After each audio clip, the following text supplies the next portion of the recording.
The rule against hearsay is the rule that causes many law school students issues when they're taking their criminal law exam or their evidence exam or the bar exam, because it's incredibly complicated. The rule against hearsay is also one of the most misunderstood rules when it comes to non-lawyers and what they think they know about the legal system. So I figured let's do a quick video and go over the basics of what the hearsay rule is, what it isn't, what it means, and why you should care. So stick around.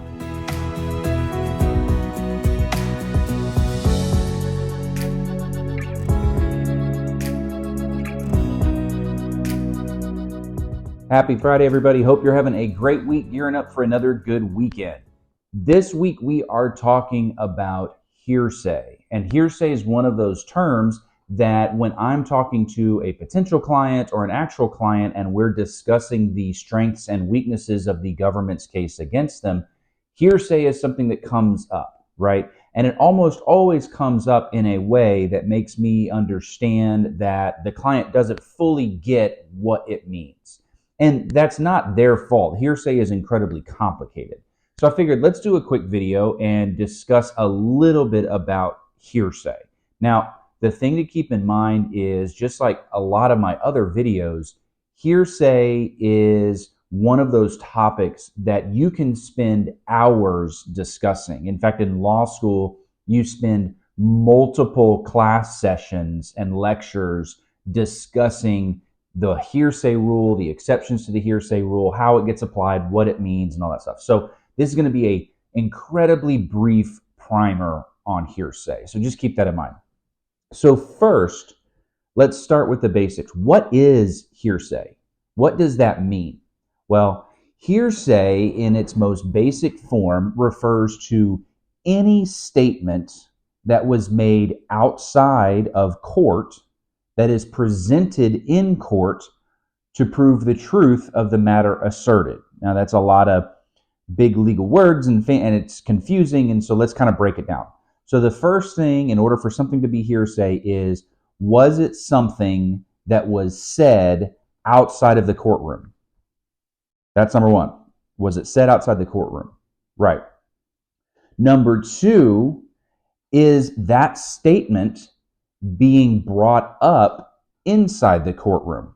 So if somebody's on a witness stand and they say, so-and-so told me X, or what did so-and-so tell you about Y? They're bringing up a statement that happened outside of the courtroom. So that's two. And number three, for something to be hearsay and therefore inadmissible, is the statement is being presented for the truth of the matter asserted. Okay, that's one of the most confusing parts about hearsay. What does that mean? Okay, if you and I are talking and I'm telling you about a conversation that I had with a friend of mine, right?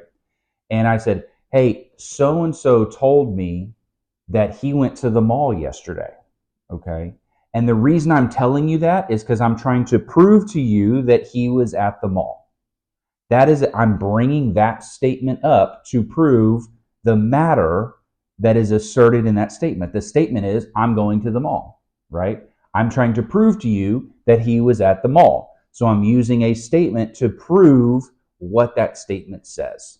That is your textbook hearsay. It is inadmissible. You can't bring it up. It's not allowed in evidence and for most purposes, right?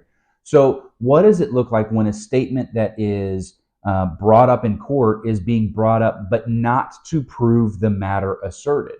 Okay, so let's say this. If I'm trying to prove to you that my friend is colorblind, that's the matter being asserted. That's what we're talking about. Is he or is he not colorblind? And so I, in court, bring up a statement that he said that says the grass is gray. Okay, that is an outside the court statement. It is a statement that happened outside the court, but the matter being asserted in that statement is the grass is gray.